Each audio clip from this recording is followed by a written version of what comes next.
دا ورور سوال کړی دی، وایي زه استاد یم د قرآن او ماشومانو ته قرآن یادوم. نو ډېر داسې کېږي چې دا ماشومانان چې کوم طلبه دوی خطا کېږي د قرآن په ویلو کې، نو کله هغه ټکي داسې بدل کړي چې سړی ورته حیران شي، لکه څه په بله طریقه. دا موږ پخپله مې اورېدلي دي، لکه یو نیم ماشوم دا ټکی داسې ووایي که نه چې سړی سخت تعجب کوي، ټکی په مشرق کې دی په مغرب کې لګي. سوال دا دی چې لکه بعض استادان بیا دا غلطیانې ذکر کوي او دې پورې خاندي خپلو مجلسونو کې، لکه بعض قاریان موږ لیدلي. دا به جایز وي او که نه؟ دا ډېر ښکلی سوال دی، ډېر فایدهمند سوال دی، خصوصا د هغه چا دپاره چې څوک د قرآن استاد دی یا عموما درته وایم هغه دیني استاد دی او که دنیوي، خو موږ مسله دیني بیان کړو، دنیوي به پکې به راشي. اول دا مسله ګوره یاده کړئ، دا اوس د دواړو دپاره دی، دیني استاد او دنیوي. قرآن استاد د حدیث د علم ښوونکی، دنیوي استاد هر قسم سبق تا ته ښیي. دله نه دي جایز چې دی د ماشوم غلطیانې ذکر کړي د مذاق او د مسخرې دپاره. ولې دې ته ستاسو ذهن نجسانه مثلا ولې نه زړه ته وشاګی نه اوري نو بیا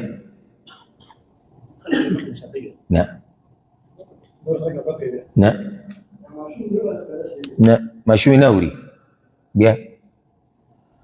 نو ډېره اسانه مسله به کار دی، دا یو ټک کې جواب کړه چې زه تا پورې خاندم په شیشه. څه دې خیال دی؟ غیبت دی، مسخره ده د مؤمن پورې، استهزا ده. نه دا خو ماشوم دی، نو ولې تا ته چا دا ویلي دي چې شاګرد پورې مسخرې کول جایز دي؟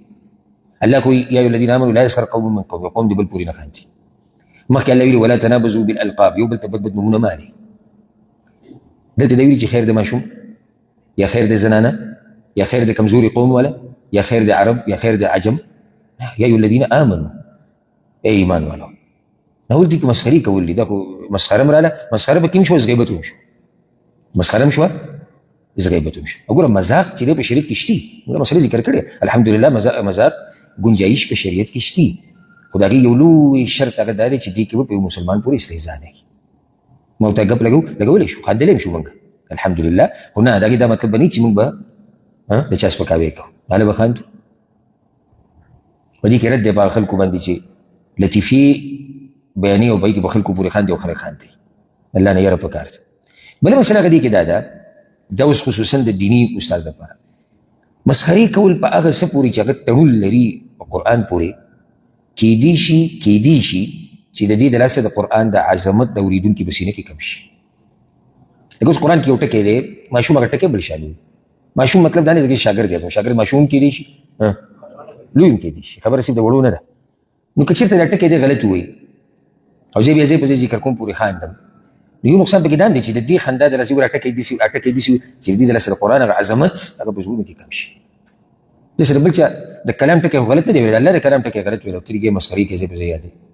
بل په دې کې نقصان هغه دا دی، دا اوس د بعضو ملګرو دغه جواب راکړو چې د طالب د شاګرد زړه ته ورشي دې سره د علم نه، دا هلې چې کله هغې واوري هلته به ته ویلی چې ما پورې خاندي، ما پورې مسخرې کوي. دا که دنیوي طالب علم وي او که دا دیني طالب علم وي، دې سره زړه چې د هغه علم نه او د سبق نه هغه څه شي، هغه توري شي. او قرآن خو بیا د عزتمند رب کلام دی، څنګه سړی چې دی په دې چې دی لګیا او په مجلسونو بیټکونو کې بې خنداګانې کوي.